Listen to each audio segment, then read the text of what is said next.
Well, good afternoon, everybody. Welcome to Realcomm Live episode here at CoreTech. I'm here with Drew DePriest from McKesson. I'm really happy to be with you here, Drew. Yeah, likewise. You've been, I was thinking back, you've been kind of foundational to a lot of the Realcomm, IBCon, and now CoreTech discussions that we've been having for years throughout your career. And just really good having you here. For the folks who don't know you, you want to just take a few minutes, talk a little bit about your background, what brought you to McKesson, a little bit about what you're doing now? Sure. So, to your point, again, appreciate all the programming and content that you all have been putting on for years. It's been, for me, kind of a home for other folks who just get it. We work in a very niche, kind of unique place within technology and real estate. So I'm going on almost 20 years now in the business. So I didn't realize it was that long. It's been a while. Does it fly? It does. I started right out of college. I was a field tech for what was then a small Honeywell and Tritium dealer outside of Chicago. So I was climbing ladders. I was checking out VAVs and programming chiller plants, and that was how I first really fell for the concept. Was that your plan to go into HVAC out of school, or was it just happened? It just happened. This was 2004. I was finishing a systems engineering degree, University of Illinois, and I was building websites on the side. So this was back early days of Google, and I didn't know what I wanted to be when I grew up, and the smart building automation space was the only thing I found that kind of combined both. So the engineering education and pedigree of how the systems work with each other, but then the really fun kind of user experience designing that for human consumption. This was the first thing I found that well, you were there right at the inflection of where 2002, 2004, that's really when we started seeing these systems become IP enabled. Yep, that's right. And pushing data and being internet, being accessible over the web. And that opened up. I mean, you were there, at the very beginning. Timing is everything. You get lucky, and when you kind of stumble into something, and so that was the start. I was in that space for probably 12 years. Worked in the workplace technology world after it. So I look at my career trajectory as above the ceiling. So a lot of HVAC lighting automation, and then found my way down to the desk, so to speak, of workplace technology, AV, collaboration, and it all ties together at a certain point. So it's been a lot of fun. Yeah, I mean, you saw the convergence of all this tech, and then naturally kind of fell into the data conversations, which now have been escalated, pretty dramatically. Yeah. So what's a day? What's a day in your life at McKesson? What kind of stuff are you working on? So a lot of the challenge for us right now, and it's consistent with everything I've been hearing from others here, is all around data aggregation, data governance. I think the panel with the team from Stanford today, if I could have stood and applauded the entire time, I would have. That is it's the part we don't talk about as often as I think we should. It's that operational model of once you discover sources of data and you gather requirements and your business outcomes and why you're going through this whole process, that governance piece is what keeps the ship sailing, so to speak. It's the sine qua non. I mean, without that, you really don't have anything. Right, and that is a big part of what we are expanding. I've got a super strong team internally as well as with external partners who are helping us go about that and really kind of unearth how do we help our clients. So we're a shared service of a shared service is how we think about it. So a technology team within a corporate real estate team who is then part of a broader, massive organization that is McKesson. So it's our job to try to anticipate, have conversations with those business unit leaders to understand what decisions do they need to make, how can we help them make them faster and more effectively, leveraging data sources they may not even know are out there. So it's a fun, challenging place. McKesson touches every aspect of the healthcare cycle in the United States. So for us, there's a tremendous amount of purpose in that if we do our job a little bit better and we help a business unit make decisions better, they're touching literally every person who has a healthcare need in the country. I didn't realize it until Frank mentioned it this morning that, I always thought McKesson, okay, so your pharmaceuticals, your research, your laboratories. I didn't realize that you had your fingers in just about every major cancer treatment center. Yeah, that one for me, that was, of the reasons to go work for a company like that was a big one. Yeah. The other, and going to work for a leader like Frank Cuevas, right, who is so highly regarded, so well known in this industry, can attest he is brilliant in what he does. He's a genuinely kind person.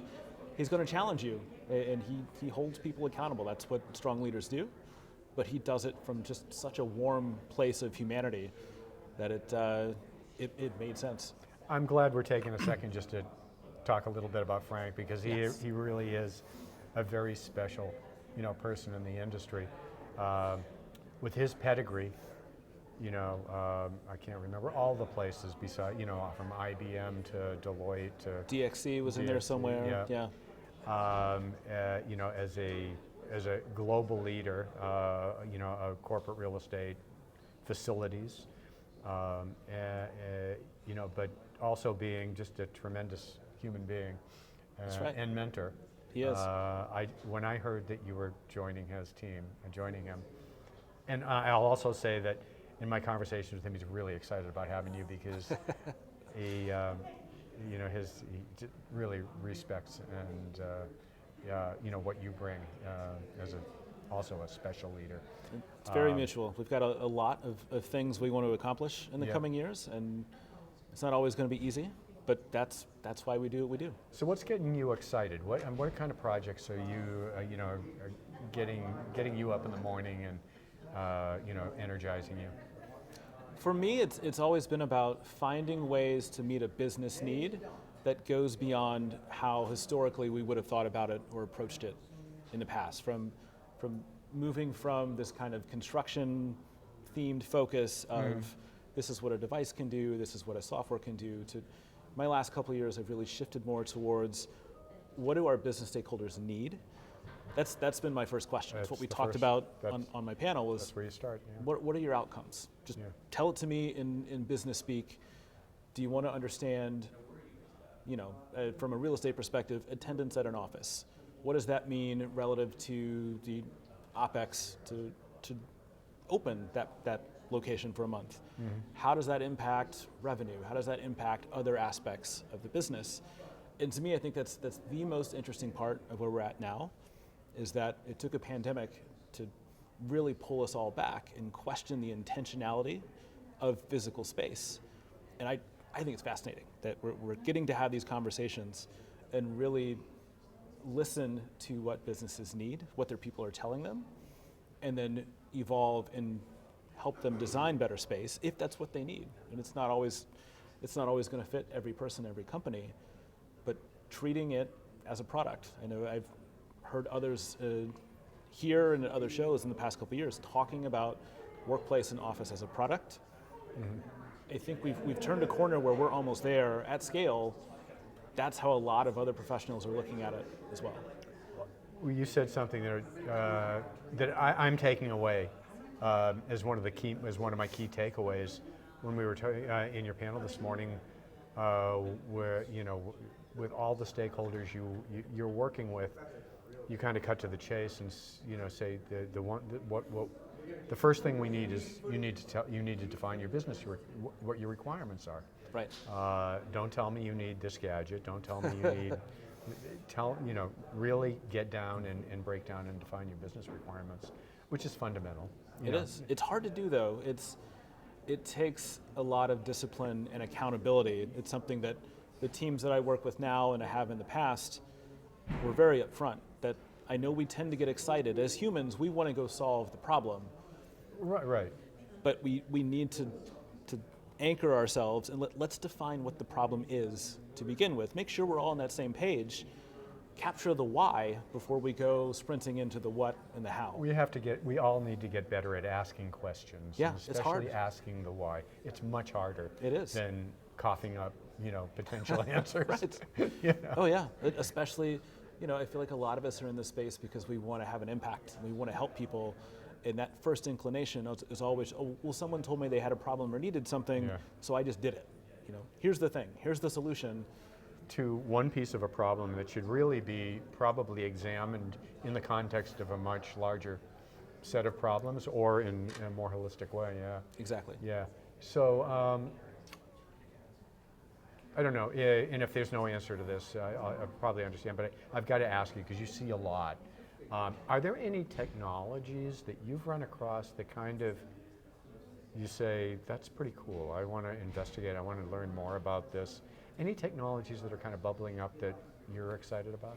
There's a handful I've seen probably the last 2 years who are trying to penetrate the age-old challenge that we've always had in the space of, from an automated perspective, pulling data out from HVAC, from lighting, from all these disparate systems, and putting their own kind of machine learning algorithms on top to automatically tag a data point to move it into that next layer up.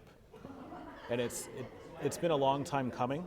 I think for me, we hear all the time that real estate is the old dinosaur and too slow, they're not embracing technology. I counter that with, our systems are so much more complex and open-ended and broad than finance or automotive, who deal with these closed, carbon-copied things all the time. So I think the handful of startups I've seen who are attacking that normalization of data before it gets up to a layer, I think that's what's going to help drive things like Buildings AI is going to talk about tomorrow. And actually we have a few of those companies here. That's good. That are actually doing some of that and doing it in a fairly enlightened way. Yeah. Yeah. So anything else? Anything else that pops up for you that, in the context of CoreTech or our conversations around AI tomorrow that you'd like to leave the listeners with? I think it came up on our panel, it came up on the panel before. I think being realistic around expectations of AI and what that means, and then what really the core requirements to get there. And if data governance is not in place, if you haven't even had that conversation within a project or a team, AI is not going to be anywhere near. Yeah, you're just what not you going think to. it is. Yeah, you're going to be driving a car on flat tires. That's it. Yeah. That is it. Yeah. Well, listen, this is great. Thank you. Thank you very much, as always. It's a pleasure having you here, and thank you. Have a great rest of the conference.